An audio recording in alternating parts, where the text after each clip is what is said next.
আসসালামু আলাইকুম ওয়া রাহমাতুল্লাহি ওয়া বারাকাতুহু। আলহামদুলিল্লাহ রাব্বিল আলামিন ওয়াস সালাতু ওয়াস সালামু আলা নবিয়িল আমিন ওয়া আলা আলিহি ওয়া সাহবিহি আজমাইন ওয়া বা'দ। আলহামদুলিল্লাহ, আমরা পড়ছিলাম আদব আখলাক সংক্রান্ত নির্বাচিত হাদিস। এর মধ্যে আজকে আমরা আমাদের দর্শ নম্বর হচ্ছে 43। আমরা গত পর্বে যে অধ্যায়টা শুরু করেছিলাম শেষ করতে পারিনি, বাকি আমরা 3টে হাদিস পড়ব। গত পর্বে আমরা 2টি হাদিস পড়েছিলাম। অধ্যায় ছিল রুগী দেখা, রুগীর শুশ্রূষা করা, রুগীকে দেখতে যাওয়া, রুগীর প্রতি সহানুভূতি প্রকাশ, রুগীর জন্য দোয়া করা। এই অধ্যায়ে আমরা বেশ কিছু হাদিস পড়েছিলাম যে রাসূলুল্লাহ সাল্লাল্লাহু আলাইহি ওয়াসাল্লাম বলেছেন যে রুগীকে দেখা হচ্ছে হক। এক মুসলিমের উপর এক মুসলিমের কর্তব্য হচ্ছে রুগী দেখা, এটা হক হিসাবে নিতে হবে। এবং রাসূলুল্লাহ সাল্লাল্লাহু আলাইহি ওয়াসাল্লাম বলেছেন যতক্ষণ পর্যন্ত কেউ রুগী দেখতে যাবে ততক্ষণ পর্যন্ত জান্নাতে ঘুরে বেড়াচ্ছে ধরে নিতে হবে। জান্নাতের মধ্যে সে ফল নিচ্ছে, জান্নাতের ফল নিচ্ছে, যেমন সময় যতটুকু ব্যয় হয় সেটুকু সময় জান্নাতের সময় হিসেবে বিবেচিত হবে তার জন্য। সুবহানাল্লাহ।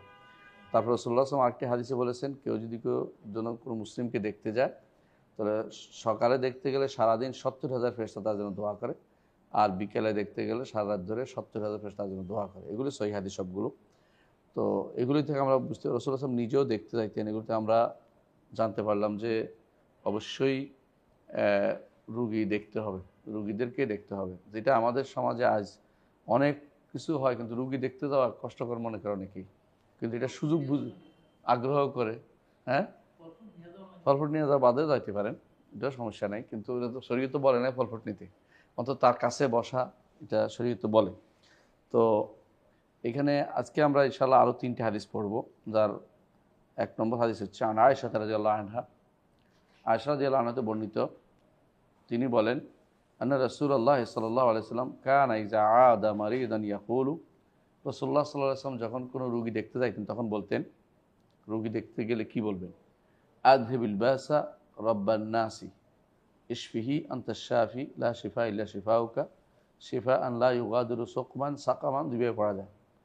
তো তিনি দোয়াটা করতেন, দোয়াটার অর্থটা আমরা বলি, হাদিস বুখারী মুসলিমে আসছে। তিনি রাসূলুল্লাহ সাল্লাল্লাহু আলাইহি ওয়াসাল্লাম যাইতেন এবং বলতেন আযহিবিল বাসা, আযহিব অর্থ হলো চলে যাও, বাস মানে রোগ, অর্থাৎ রোগটা যেন চলে যায়, দোয়া করতেন। রাব্বান নাস, হে মানুষের প্রভু, ইয়া রাব্বান নাস, মূলত হে মানুষের রব, আপনি এর রোগটা ভালো করে দেন, রোগটা নিয়ে যান, মানে রোগটা যেন তার থেকে মুক্ত করে দেন। ইশফিহি, আপনি তাকে আরোগ্য দিন। আনতা শাফি, আপনি শিফা দানকারী, আপনি ছাড়া কেউ শিফা দানকারী নেই। লা শিফা ইল্লা শিফাউকা, আপনি ব্যতীত, আপনার শিফা ব্যতীত, আপনার আরোগ্য ব্যতীত আর কোনো আরোগ্য নাই। শিফা আন, এমন শিফা আমি চাচ্ছি, এমন আরোগ্য আমি চাচ্ছি, লা ইউগাদিরু সুকমান বা সাকামান, দুইভাবে পড়া যায়, অর্থাৎ কোনো রোগ যেন আর অবশিষ্ট না থাকে। মানে আপনি দেখেন একবার সর্বজামে মানে দোয়া, আপনি রোগ আপনি উদ্ধার করবেন, তো আপনি একমাত্র শিফা উদ্ধারকারী, শিফা দানকারী। আপনি যদি শিফা দান না করেন কেউ শিফা দিতে পারবে না। আপনার কাছে চাই আপনি এমন শিফা দিবেন, যে এমন আরোগ্য দিবেন যে সেজন্য আর রোগ তার মধ্যে আর না থাকে। এটা হচ্ছে দোয়া, বুখারী মুসলিমে আছে হাদিসের দোয়া, এটা একটা দোয়া। আরেকটি হাদিসে রাসূলুল্লাহ সাল্লাল্লাহু আলাইহি ওয়াসাল্লাম বলেছেন, ইবনে আব্বাস রাদিয়াল্লাহু আনহুমা, ইবনে আব্বাস রাদিয়াল্লাহু আনহু থেকে বর্ণিত, তিনি বলেন নবী সাল্লাল্লাহু আলাইহি ওয়াসাল্লাম, নবী সাল্লাল্লাহু আলাইহি ওয়াসাল্লাম দাখালা আলা আরাবিয়্যিন, বেদুইনকে দেখতে গেলেন, ইয়াউদুহু, যাকে তিনি তার রোগের সেবা শুশ্রূষা অবস্থা দেখতে গেছেন, রোগী দেখতে গেছেন। ইয়াউদুহু তো ইয়াজুরুহু, তার রোগের অবস্থা দেখতে গেছেন। ওয়াকালা, তিনি বলেন, ওয়াকানা নবী সাল্লাল্লাহু আলাইহি ওয়াসাল্লাম, নবী সাল্লাল্লাহু আলাইহি ওয়াসাল্লাম যখন ইজা দাখালা আলা মারিদিন ইয়াউদুহু, কোন রোগীকে দেখতে যাইতেন, ক্বালা লাহু, তাকে বলতেন, লা বাসা তাহুরুন ইনশাআল্লাহ। লা বাসা, আগেটা ছিল আল বাসা, এটা লা বাসা, বেশ কম আছে, অর্থাৎ কোনো আশঙ্কা নেই, কোনো সমস্যা নেই। তাহুরুন, ইনশাআল্লাহ, তোমার গুনার ক্ষমাকারী হবে ইনশাআল্লাহ। কারণ রোগ ব্যাধি হলে মানুষের গুনাহ ক্ষমা হয়। রাসূলুল্লাহ সাল্লাল্লাহু আলাইহি ওয়াসাল্লাম একটা হাদিস আছে যে ইমানদার তার প্রতিটি কাজে, ইমানদারের প্রতিটি কাজে কষ্টের মধ্যে তার কি আছে, তার মধ্যে অবশ্যই সবর করলে সওয়াব আছে। এমনকি সে যদি কোনো পকেটে কিছু খুঁজে না পায় তো সওয়াব হয়, কষ্ট হচ্ছে, সবর করলে। তো এইটা যে রোগ ব্যাধির মাধ্যমে আল্লাহ তাআলা মানুষদেরকে গুনাহ থেকে মুক্ত করে দেন একেবারে, এমনকি এমন অবস্থা হয় যে যে তার আর গুনাহ কিছু অবশ্য থাকে না। রাসূলুল্লাহ সাল্লাল্লাহু আলাইহি ওয়াসাল্লাম একটা হাদিসে আছে এরকম যে আল্লাহ তাআলা কখনো কখনো ঈমানদারকে কষ্ট দেন। কেন? গুনাহটা ক্ষমা করে দেওয়ার জন্য। আর গুনাহ কারো নাই এটা বলতে পারবে না কেউ। সব মানুষের গুনাহ আছে। অনেকে বলে যে এত কি অপরাধ করছিল এতদিন কষ্ট দিচ্ছে, এটা ভুল কথা, এটা বলবেন না। মানুষকে আল্লাহ তাআলা কখনো গুনাহ মাফের জন্য কষ্ট দেন, কখনো মর্যাদা বৃদ্ধির জন্য কষ্ট দেন, কখনো পরীক্ষা করার জন্য অন্যদেরকে, যে তার আত্মীয় স্বজন কি তার দেখে কিনা, তারা কতটুকু ধৈর্যশীল দেখা যায়। আল্লাহ পরীক্ষা করেন সবাইকে। এই জন্য আল্লাহ তাআলা যদি কারোর কাছে আপনি আল্লাহর কাছে মানে চাইবেন না যে আল্লাহ আমার রোগ ব্যাধি দিয়ে কষ্ট দেয়, চাইবেন না। আল্লাহর কাছে সবসময় চাইবেন নিরাপত্তা, আফিয়া, নিরাপত্তা। আল্লাহ আমাকে রোগ ব্যাধি থেকে মুক্ত রাখো। যদি এসে যায় আপনি আল্লাহর কাছে চাইবেন আল্লাহ আমাকে যেন আপনি সুস্থতা দান করেন। আর যদি লেগে থাকে রোগ তখন সবর করবেন, যেমন আইয়ুব সবর করেছেন লম্বা টাইম। এতে করে আপনার আল্লাহর কাছে আপনার মর্যাদা বৃদ্ধি পাবে, আপনার গুনার ক্ষমা হয়ে যাবে। আখিরাতে আপনি যাবেন, আপনার আর কোনো গুনাহ নেই, সব শেষ হয়ে যাবে। আল্লাহ যেটা পছন্দ করে আপনার জন্য এটা বেশি উত্তম, আপনি যেটা আপনার জন্য পছন্দ করেন তার থেকেও। আপনি যেটা জানেন না আল্লাহ সেটা জানেন। শুধু এই জন্য রাসূলুল্লাহ সাল্লাল্লাহু আলাইহি ওয়াসাল্লাম কোন রোগীকে দেখতে গেলে বলতেন লা বাস, কোনো সমস্যা নেই, তহর ইনশাআল্লাহ। এই যে রোগ এটা তোমার জন্য পবিত্রকারী হবে, অর্থাৎ তোমার গুনাহকে আল্লাহ এর মাধ্যমে মাফ করে দিবেন, তোমার গুনাহ মাফ করে দিবেন, এটা বলতেন। তো এই জন্য আপনিও বলবেন ইনশাআল্লাহ তহরুন, আল্লাহ মাফ করে দিবেন ইনশাআল্লাহ, আল্লাহ ক্ষমা করে দিবে, এইভাবে বলবেন ইনশাআল্লাহ। এটা হচ্ছে সহিহ বুখারীতে আসছে হাদিসটি।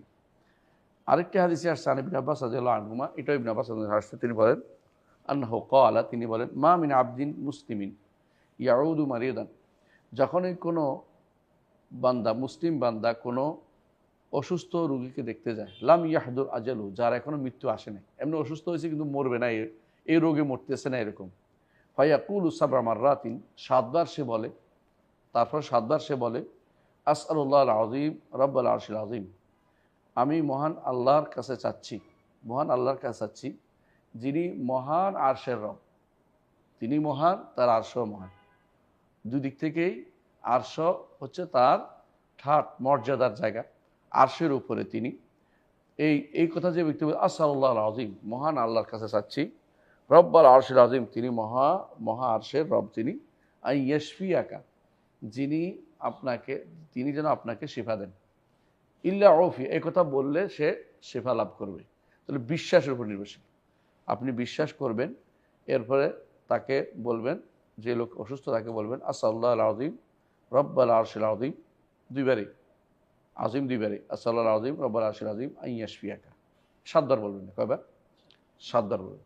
এটা বলবেন, এটা অর্থই হচ্ছে এটা যে আমি মহান আরশের রবের কাছে চাচ্ছি, যিনি মহান আরশের রব, মহান রবের কাছে চাচ্ছি, তিনি যেন আপনাকে শেফা দান করেন, এটা চাইবেন। ইনশাআল্লাহ যদি কোনো মৃত্যু না এসে থাকে তাহলে তার শেফা আসবে, এটা রাসূলুল্লাহ সাল্লাল্লাহু আলাইহি ওয়াসাল্লাম হাদিস। এগুলি যে রাসূলুল্লাহ সাল্লাল্লাহু আলাইহি ওয়াসাল্লাম বলেছেন, এর অর্থ হচ্ছে আপনাকে ইমানের সাথে বলতে হবে প্রত্যেকটা জিনিস। এই জন্য অনেকে বললে হয় না, অনেকে বললে হয়, কাজে লাগে কেন? কারণ তার কুয়া, আল্লাহর উপর যে ভরসার জায়গাটা কত বড়, এটা দেখার বিষয় রয়েছে। অনেকে আছে ভরসা নাই, পড়ে গেছে, মুখস্থ পড়ে যাচ্ছে, তার খবর নাই। কিন্তু অর্থ বুঝে যে ব্যক্তি ভরসার সাথে বলবে ইনশাআল্লাহ আল্লাহ তাআলা তাকে শেফা দান করবেন। তাহলে আমরা দেখতে পাইলাম যে রাসূলুল্লাহ সাল্লাল্লাহু আলাইহি ওয়াসাল্লাম 3টি হাদিস আমরা পড়লাম। প্রথমটাতে তিনি দোয়া শিক্ষা দিয়েছেন, দ্বিতীয়টাতেও তিনি কি বলতে হবে শিক্ষা দিয়েছেন, তৃতীয়টাতেও তিনি আমাদের জন্য দোয়া শিক্ষা দিয়েছেন। এরকম আরেকটি দোয়া আছে রাসূলুল্লাহ সাল্লাল্লাহু আলাইহি ওয়াসাল্লাম থেকে হাদিস। একবার জিবরীল আলাইহিস সালাম রাসূলের কাছে আসলেন, রাসূলুল্লাহ সাল্লাল্লাহু আলাইহি ওয়াসাল্লাম অসুস্থ বোধ করছেন। তো রাসূলুল্লাহ সাল্লাল্লাহু আলাইহি ওয়াসাল্লামকে বললেন যে জিবরীল, যে ইয়া রাসূলুল্লাহ, আপনি কি অসুস্থ বোধ করছেন? বলে হ্যাঁ, আমি অসুস্থ বোধ করছি। তো বলে আমি আপনাকে একটু রুকিয়া করি, যার প্রতি রাসূল চান নাই কিন্তু ইনি করছেন।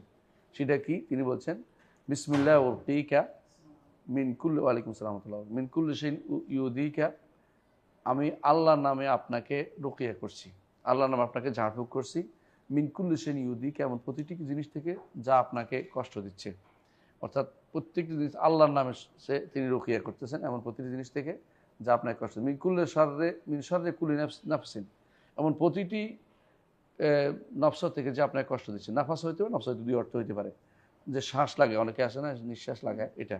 আও আইনিন হাসিদ, অথবা চোখ লাগে, অনেকে চোখ দেয়, কষ্ট দেয় এটা থেকে। হ্যাঁ, আল্লাহ ইশফিকা, আল্লাহ আপনাকে শিফা দান করবেন, বিসমিল্লাহ ওয়াকিকা, আবার বলবেন সবশেষে আল্লাহর নামে আপনাকে আমি ঝাড়ফুঁক করছি। এটাও সহিহ মুসলিমে আসছে, সহিহ হাদিস। তো রাসূলুল্লাহ সাল্লাল্লাহু আলাইহি ওয়াসাল্লাম আরও একটি হাদিসে আসছে যে রাসূলুল্লাহ সাল্লাল্লাহু আলাইহি ওয়াসাল্লাম বলেছেন যে যেখানে তোমার অসুখ হয় সেখানে হাত রাখো এবং 3 বার বলো বিসমিল্লাহ বিসমিল্লাহ বিসমিল্লাহ। তারপর বলবে আউযু বিল্লাহি ওয়া কুদরাতিহি মিন শাররি মা আজিদু ওয়া হাদ, আল্লাহর কাছে আশ্রয় চাচ্ছি এবং তার কুদরতের কাছে আশ্রয় চাচ্ছি। বোঝা গেল যে আল্লাহর সিফাতের কাছে আশ্রয় চাওয়া যায়, নাম আল্লাহর কাছে আশ্রয়, নাম যেমন নামের কাছে আশ্রয় চাওয়া যায়, সিফাতের কাছে গুণাগুণের কাছে আশ্রয় চাওয়া যায়। এই জন্য আল্লাহর কুদরতের কাছে আশ্রয় চাইছে। কি আশ্রয় চেয়ে কী বলতে হবে যে মিন শাররি মা আজিদু ওয়া হাদ, যত কিছু আমি পাচ্ছি নিজে, আমি যত কষ্ট পাচ্ছি, যত আশঙ্কা করছি, সব কিছু থেকে আপনি আপনার আশ্রয় নিচ্ছি। তো ইমানদার নিজেরটা নিজে করবে, এই রুকিয়া নিজেরটা নিজে করবে। সে হাত দিবে বিসমিল্লাহ বিসমিল্লাহ বিসমিল্লাহ, যেখানে ব্যথা পাচ্ছেন ধরেন ওখানে। এরপর বলবেন কি আউযু বিল্লাহি ওয়া কুদরাতিহি মিন শাররি মা আজিদু ওয়া হাদ। এখানে আরেক বর্ণনা আসছে আউযু বিকুদরাতিল্লাহি, আউযু বিল্লাহি ওয়া কুদরাতিহি যেমন আসছে, আউযু বিইজ্জাতিল্লাহি ওয়া কুদরাতিহি এটাও আসছে, ইজ্জাতিল্লাহ ওয়া কুদরাতিহি। তবে এই রেওয়ায়তটা শুদ্ধ না। শুদ্ধ রেওয়ায়তটা হচ্ছে আউযু বিল্লাহি ওয়া কুদরাতিহি। ওই রেওয়ায়তটা সাবাকা কলম ঢুকছে এখানে। শুদ্ধ হচ্ছে আউযু বিল্লাহি ওয়া কুদরাতিহি, বুঝে আসছে?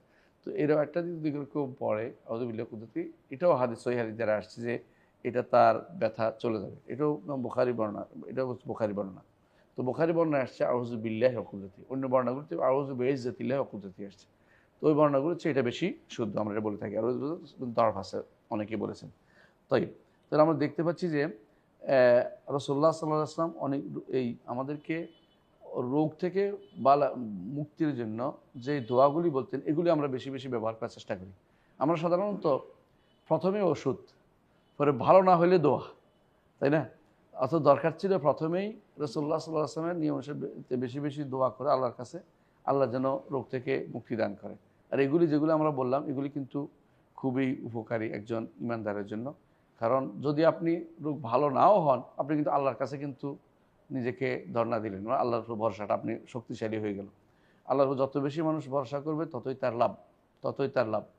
এমনকি যদি আপনার ওষুধ যায়, দেখেন ওষুধ খেলে ওষুধ তো পেটে গিয়ে আল্লাহর কাছে ফরিয়াদ করে, হাদিসে আছে যেটা, যতক্ষণ পর্যন্ত ওষুধে কাজ করার জন্য আল্লাহ অনুমতি না দিবে তখন কাজ করে না। তাহলে আপনি যেহেতু ওষুধ খেলেও আল্লাহর কাছে ধর্ণা হচ্ছে, আপনি আগে আল্লাহর কাছে সরাসরি ধর্ণা দিয়ে ফেলেন, এটা আপনার জন্য বেশি লাভ। এই জন্য যে কোনো সময় আল্লাহর কাছে নিজেকে খুঁজতে হবে যে আল্লাহ যেন আমাকে রোগ থেকে মুক্তি দান করে। তো আমরা এই হাদিস থেকে বুঝতে পারলাম, এই হাদিসগুলো থেকে 3টে হাদিস বললাম না, হাদিসগুলো থেকে যে সমস্ত উপকার পেলাম তার মধ্যে কয়েকটা আমি উপকারিতা বলবো। 1 নম্বর হচ্ছে যে রুগীকে ঝাড়ফুঁক করা। রাসূলুল্লাহ সাল্লাল্লাহু আলাইহি ওয়াসাল্লাম যেগুলি বলছেন এগুলি দিয়ে করবেন। ঝাড়ফুঁকের ক্ষেত্রে কোরআন হাদিস হইতে হবে জরুরি না কিন্তু। এই জন্য অনেকে দেখবেন যে কথা দিয়ে ঝাড়ফুঁক করে, জায়েজ আছে। শর্ত হচ্ছে শিরক হইতে পারবে না। রাসূলুল্লাহ সাল্লাল্লাহু আলাইহি ওয়াসাল্লাম একটা হাদিসে তিনি বলেছেন লা বা'সা বির-রুকা মা লাম ইয়াকুন শিরকান, যে রুকিয়াতে কোনো দোষ নাই তখন শিরিক না হবে। এই জন্য অনেক সময় মানুষ বলে যে এই কথার মধ্যে এই সূরার এই কথা দিয়ে আমি উপকার পাইছি, হতে পারে। এটা রাসূলুল্লাহ সাল্লাল্লাহু আলাইহি ওয়াসাল্লাম বর্ণিত হয় না অনেক সময়। যেমন অনেক সময় মাথা ব্যথার জন্য অনেকে পড়ে লা ইয়ানজিফুন, এটা পড়ে ফুঁদে। তো এটা তো কোনো অসুবিধা নাই, কারণ হচ্ছে কোনো আয়াতে তো। ঠিক অনুরূপভাবে ধরেন কেউ বদনজর থেকে বাঁচার জন্য বলে ওয়াইয়াকাদুল্লাযিনা কাফারু লা ইয়াযলিকুনাকা বিআবসারিহিম লাম্মা সামি'ু যিকরা ইয়াকুলুনা ইন্নাহু লামাজনুন ওয়া ইলা যিকরিল আলামিন, এটা পড়ে ফুঁদে। এটাও দোষের কিছু না, কিন্তু কোরআন আয়াতে তো পড়তেছে, এটা পড়ে ফুঁ দেওয়া যায়। মানে এটা যে রাসূলুল্লাহ সাল্লাল্লাহু আলাইহি ওয়াসাল্লাম বলতে হবে এমন জরুরি না, কারণ রুকিয়া আম।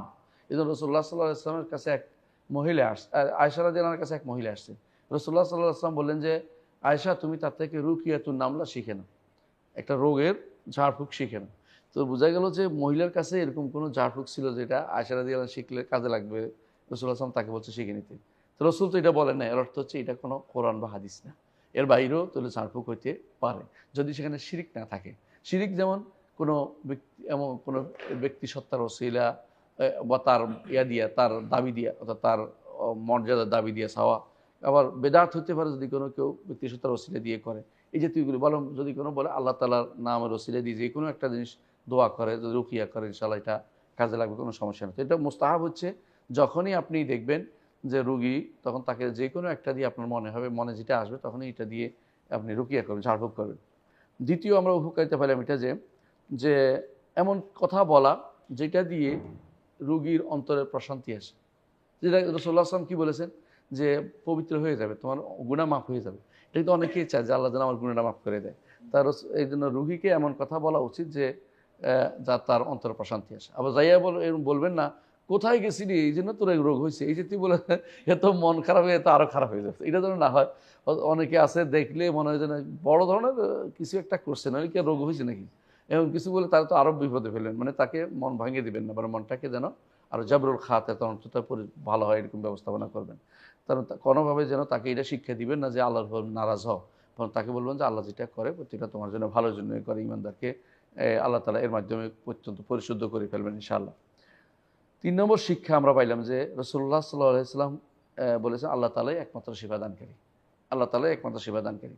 এখানে আশ-শাফি নামটি নাম হিসেবে আসছে আল্লাহর, নাকি ইখবার আনিল্লাহ? অধিকাংশ আলেম বলেছেন যে এটা আল্লাহ তাআলার পক্ষ থেকে ইখবার, অর্থাৎ আল্লাহই শিফাদানকারী হিসেবে বলা হয়েছে, আল্লাহর নাম হিসেবে আসেনি, এটা অনেকে বলেছেন।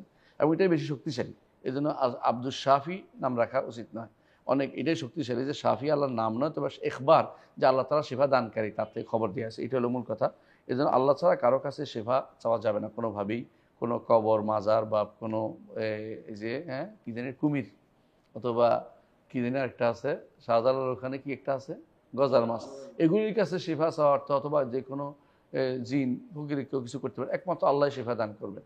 হ্যাঁ, আপনি ওষুধ খাবেন, যেগুলি প্রাকৃতিকভাবে প্রমাণিত এগুলি করতে পারবেন। দুইটা জিনিস, একটা হলো শারীরিকভাবে প্রমাণিত, একটা প্রাকৃতিকভাবে প্রমাণিত। শারীরিকভাবে প্রমাণিত এতক্ষণ আমরা আলোচনা করেছি, শরীয়তভাবে এটা আসছে। প্রাকৃতিকভাবে প্রমাণিত কি দেখা গেছে এই লোকের এই এই নকশ আছে শরীয়তের মধ্যে, ত্রুটি আছে এটা শরীরের মধ্যে, তখন শরীরের মধ্যে এই ত্রুটিটা পূরণের জন্য বাইরে থেকে এই ওষুধটা দিয়ে তাকে এই ত্রুটিটা পূরণ করছে, বা এটা বেড়ে গেছে, এটা কমানো দরকার, এটার রোগ বেড়ে গেছে, কি বলে অ্যান্টিবায়োটিক যেটা খায়, এটা কমানো দরকার, এটা প্রমাণিত সত্য গেছে, এটা দেওয়া যাবে। কিন্তু তাই বলে আপনি গাছের পাতা একটা বলে তো আম পাতা খা, তোর ভালো হয়ে যাবে, যেটা আমাদের কোনো কোনো তথাকথিত দরবেশ বলছে যে আম পাতার কেউ তাতাল তেঁতুল পাতাকে ইত্যাদি দিয়ে দিয়া চিকিৎসা করতেছে, এগুলো প্রমাণিত হইতে হবে, নাহলে এগুলি খাওয়া যাবে না। বুঝে আসছে? এই প্রমাণিত সূত্রের মধ্যে এটাও আছে যে অনেক সময় মাথার উকুন হইলে বিভিন্ন গাছপালা দিলে চলে যায়, এটা ঠিক আছে, ব্যবহার করার কোনো সমস্যা নেই। বা অনেকে আছে পারদ দিলে মাথার উকুন চলে যায়, মাথার মধ্যে পারদ রাখলে, এটাও ঠিক আছে, এগুলো প্রমাণিত অনেকটাই। অথবা ওই যে তিতা পাতা আছে না, দাঁত মাজতে কি বলে এটাকে, নিম পাতা দিলে অনেক সময় দেখবেন যে ক্ষমা করে চলে যায়, এগুলিও কোনো ক্ষতি নেই, এগুলিও ঠিক আছে, ওগুলি আপনি ব্যবহার করতে পারেন।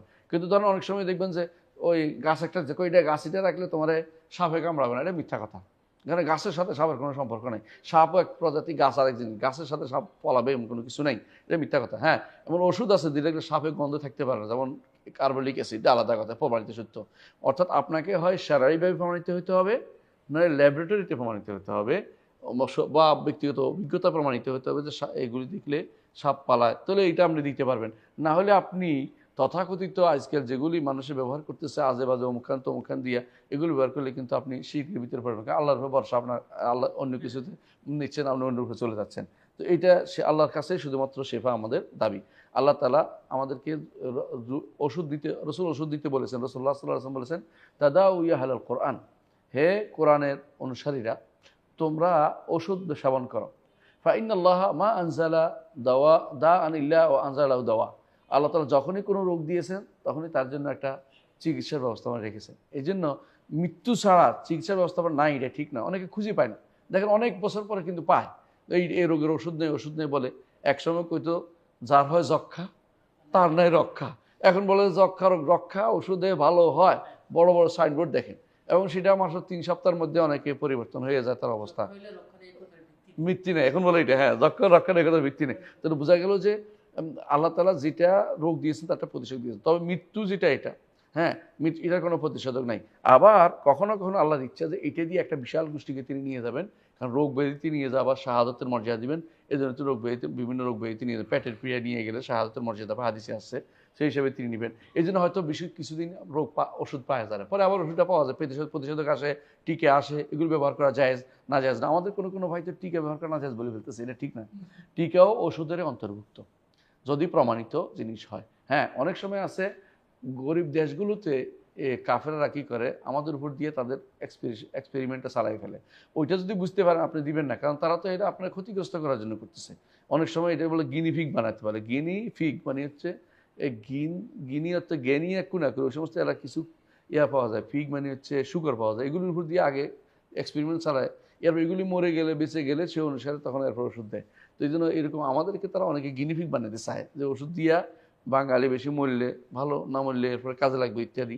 ওই সময় খেয়াল রাখবেন এগুলি প্রমাণিত সত্য না, তখন ব্যবহার করা যাবে না। কোথাও অর্থাৎ যখন দেখবেন যে এগুলি প্রমাণিত হয়ে গেছে যে এটা কাজে লাগে, তখন এটা ব্যবহার করা যাবে না। প্যারাসিটামল এটা প্রমাণিত একটা জিনিস যে এটা মাথা ব্যথা জ্বরের সময় কাজে লাগে, এটার কি আর নৌকা কিছু নেই যে এটা খাবো কিনা। হ্যাঁ, এটা এটা পরীক্ষিত হয়েছে, ল্যাবরেটরিতে ব্যবহার করতে পারবেন। যাক, তাহলে আমরা বুঝতে পারলাম যে ঔষধ ব্যবহার করা যাবে, কোনো সমস্যা নেই যদি প্রমাণিত হয়। 4 নম্বর যে শিক্ষা আমরা পাইলাম এটা যে আল্লাহ তাআলার কাছে সুস্থতা চাইবেন সবসময়। সুস্থতা একটা নেয়ামত, সুস্থ হওয়াটা জরুরি। কেউ ওষুধ থাকলে ওষুধ বাড়াই দাও কখনো বলবেন না, বরং সবসময় আল্লাহর কাছে চাইবেন আল্লাহ যেন আপনাকে ভালো অবস্থায় নিয়ে যায়, সুস্থতায় নিয়ে যায়। তারপর যদি কোনো না হয় বুঝবেন যে আল্লাহ তাআলা এর মাধ্যমে আপনার অবশ্যই কোনো ভালো চেয়েছে, এটা আপনি বুঝেন না, যেটা আপনি বুঝতেছেন না।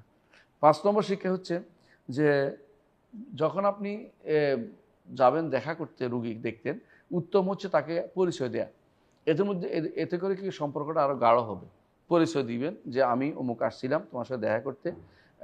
এমনকি যদি কোনো বেহস হয় তবু আপনি দেখা করবেন। অনেক সময় আছে না যে আমার তো চিনবেন, আমি যাই কী করবো, না যাবেন। যাবেন এক কারণে, এটা হচ্ছে আপনি যাবেন আল্লাহর কাছে সওয়াব প্রার্থনার জন্য, একটা জিনিস। দ্বিতীয় হচ্ছে রাসূলুল্লাহ সাল্লাল্লাহু আলাইহি ওয়াসাল্লাম এরকম বেহুশ হয়ে গেছে, তাকে দেখতে গেছেন। জাবির ইবনে আব্দুল্লাহ রাদিয়াল্লাহু আনহু তিনি একবার অসুস্থ হয়ে গেছেন, বেহুশ হয়ে গেছেন, রাসূলুল্লাহ সাল্লাল্লাহু আলাইহি ওয়াসাল্লাম তাকে দেখতে গেছেন। বোঝা গেল যে বেহুশ হলেও দেখতে যাওয়াটা সুন্নত, দেখতে সুন্নত। এমনকি যদি কোনো ছোটো বাচ্চা হয় তাকেও দেখতে যাবেন। রাসূলুল্লাহ সাল্লাল্লাহু আলাইহি ওয়াসাল্লাম একজন ইহুদি বাচ্চাকে দেখতে গেছিলেন, মনে আছে আপনাদের, ছোটো বাচ্চা। তারপর সে মৃত্যুর অবস্থায় ছিল, রাসূলুল্লাহ সাল্লাল্লাহু আলাইহি ওয়াসাল্লাম বললেন যে ঈমান আনো। তখন বাচ্চাটি তার বাপের দিকে তাকালো, বাপ বলে যে আতো আবুল কাসেম। বাবা আবুল কাসেম কি কয় শোনো, অর্থাৎ মানে নাও, সে বুঝতে তো রসুল হক। এই জন্য রসুল সেই ঈমান আনছে, আশহাদু আল্লা ইলাহা ইল্লাল্লাহ মুহাম্মাদুর রাসূলুল্লাহ। রাসূলুল্লাহ সাল্লাল্লাহু আলাইহি ওয়াসাল্লাম তখন বললেন যে আলহামদুলিল্লাহ, যে এর আল্লাহ তাআলা আমার মাধ্যমে তাকে এই জাহান্নাম থেকে বাঁচিয়ে দিয়েছেন। তাহলে বোঝা গেল যে আপনি অবশ্যই জিয়ারতে যাবেন, যে কোনো অবস্থায় হোক। আর জিয়ারতের ব্যাপারে কিছু সুন্নাত তরিকা অবশ্য বলা হয়ে থাকে, যে অবশ্যই হাত রাখা মাথার মধ্যে, এটার সুন্নত। মাথার মধ্যে রাখা লাবাস তহরণ বলা, মাথার মধ্যে হাত রাখাটা সুন্নত, এটা হাদিসে আসছে। আর একটা জিনিস হচ্ছে যে যদি সম্ভব হয় বেশিক্ষণ বসবেন না। অনেক সময় বিরক্ত হয়ে যায় অনেকে, যে বসার পর বসেই রয়েছে, যায় না, আমার তো নড়তে পারতেছি। অনেক সময় তার কাপড় বদলানোর সময় হয় অথবা ওষুধ খাওয়ার সময় হয়, অনেক সময় বসে থাকে। বেশি লম্বা টাইম বসবেন না তাদের কাছে, কারণ তাদের কষ্ট হতে পারে। আরেকটা হচ্ছে অনেকে আছে রোগ মাত্র এখন তো শুরু হয়েছে, এখন না 3-4 দিন পরে যাবো, এটা না, রোগের শুরু হলেই দেখতে যাবেন। এটা হলো নিয়ম, হচ্ছে রোগের শুরু থেকেই যে কোনো সময় আপনি রুগীকে দেখতে যাবেন। আর রুগীকে দেখতে যাবেন যদি কাফের হয় তবুও দেখতে যাবেন, কোনো সমস্যা নেই। ইমানদার কাফের করবে না, কারণ হিউম্যান বিং, মানুষ একটা মানুষ হিসেবে তাকে দেখতে যাবেন, মানবিক দিক থেকে তাকে দেখতে যাবেন। আর রুগী দেখলে কী লাভ, আমি কয়েকটা উপকারিতা বলবো রুগী দেখার মধ্যে। 1 নম্বর হচ্ছে যতক্ষণ আপনি রুগীর সাথে থাকবেন ততক্ষণ যেন আপনি, কেন বলছি, যেন হাদিসে আসছে এই জন্য, যেন আপনি আল্লাহর সাথে আছেন। কারণ আল্লাহর সাথে থাকা তো আমাদের, আল্লাহ তো আরশের উপরে, আমরা তাকে আল্লাহর সাথে থাকা অর্থ আল্লাহ তাআলা আমাদের সাহায্য করবেন, তিনি দেখছেন জানছেন সব। এটা হাদিসে আসছে, কারণ রাসূলুল্লাহ সাল্লাল্লাহু আলাইহি ওয়াসাল্লাম বলেছেন যে কিয়ামতের দিন আল্লাহ বলবেন, বান্দা তুমি, আমি অসুস্থ হয়েছি, তুমি আমাকে দেখতে চাও। হাদিসটা তো আপনারা জানেন, বিস্তারিত হাদিস। তো যে আপনি রব্বুল আলামিন আপনাকে কীভাবে অসুস্থ, আপনাকে কীভাবে দেখতে পাবো, আমার বান্দা অমুক অসুস্থ ছিল, তাকে যদি তুমি দেখতে যেতে তাহলে তুমি আমাকে সাথে পেতে। অর্থাৎ আল্লাহ তাআলা এই মানিয়াতের সাথে থাকার যে নেয়ামতটা, এটা আপনি রুগীকে দেখলে আপনি পাবেন। এই জন্য রুগী দেখার মধ্যে বড় ফায়দা রয়েছে। চেষ্টা করুন রুগী শুনলেই একটু কষ্ট করে দেখতে যাইতে। এখন অনেকেই কষ্ট হয়ে দেখে যায় না, কিন্তু চেষ্টা করে, সবের কারণে যাওয়া দরকার আমাদের। দ্বিতীয় যে জিনিসটা উপকারিতা হচ্ছে, ফেরেশতারা আপনার জন্য কি করে, আপনার উপর দোয়া করে। হাদিসে আছে না, রাসূলুল্লাহ সাল্লাল্লাহু আলাইহি ওয়াসাল্লাম বলেছেন যে 70,000 ফেরেশতা আপনার জন্য দোয়া করে, যদি সকালে করে, আর বিকালে করলে রাতের সারা রাত ধরে দোয়া করে। এটা একটা বিশাল নেয়ামত, 70,000 ফেরেশতার দোয়াটা আপনি পাবেন, এটা সহিহ হাদিসে প্রমাণিত।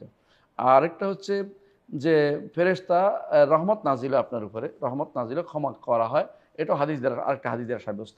আরেকটি 4 নম্বর উপকারিতা হচ্ছে যে আপনি জান্নাতের নেয়ামতের মধ্যে যেন বিচরণ করছেন, এটাও একটা হাদিস দ্বারা প্রমাণিত হয়েছে। আরেকটা হচ্ছে যে আপনি আল্লাহ যে আপনার উপর একটা নেয়ামত দিয়েছে এটা বুঝতে পারবেন। আপনি অসুস্থ মানুষ, অসুস্থ না হলে কেউ সুস্থতার নেয়ামত বুঝে না।